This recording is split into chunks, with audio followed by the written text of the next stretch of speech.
হুড়মুড়িয়ে মেঘের দল তখন ঢুকে পড়েছে পাইন গাছের সারির মধ্যে। অনেকের কাছেই খুব পরিচিত এই জায়গাটি।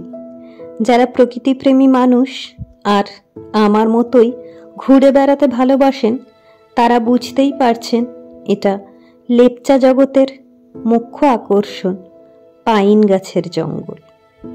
এই পাইন গাছের জঙ্গলে মেঘ আর রোদ্দুরের লুকোচুরি খেলা চলতেই থাকে।